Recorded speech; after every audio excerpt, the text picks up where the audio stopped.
That's what if you think Trump's a bully, yeah, he probably is. Yeah, you live in the house of the bully. The white man has been kind of a bully for black people.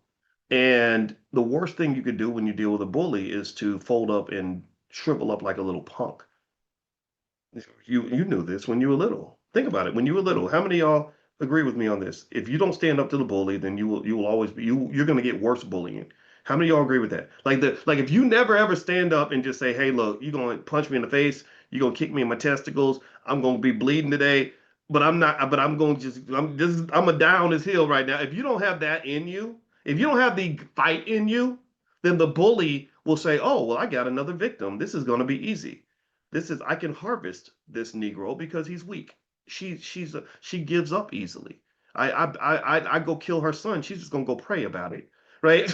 I humiliate and emasculate him every day on the job. Well, he's just gonna go home and beat up his wife. He ain't never gonna step to me, right? So if you don't ever sort of face the bullies in your life, whatever that is, whatever's holding you back, then it's going to be really hard for you to achieve the goals you want to achieve. But this is something I've learned again because I have firsthand experience of what it's like to live under the regime of a little of a person that's a little bit of a bully. I love my dad, love him, but this, we had to have a talk about that.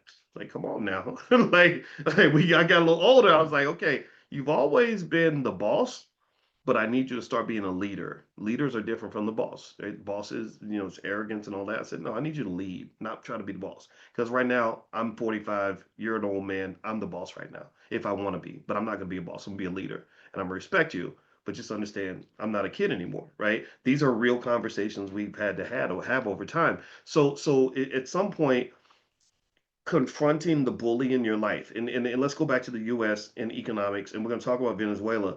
The United States, let's just be clear. Here's what's happening in Venezuela, but it's also happening to you. You got to understand this. The US government, they're going to give this whole speech about like, well, Venezuela is a narco state and we and what else? They don't follow the rules of democracy. They steal elections. They can do all that. Yeah, yeah, yeah.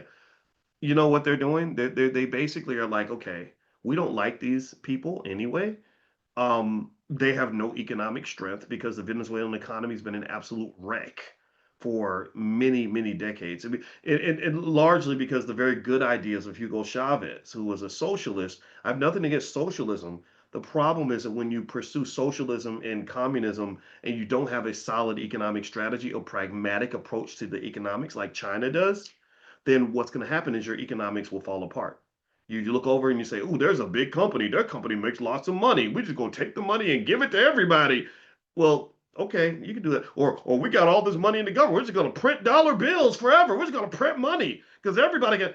That you need your economic advisors because your economic advisors will help you understand, as Zimbabwe learned, that if you just keep on printing money, you're going to have an inflation problem and your money will eventually be worthless. Anything that's given out in oversupply loses its value.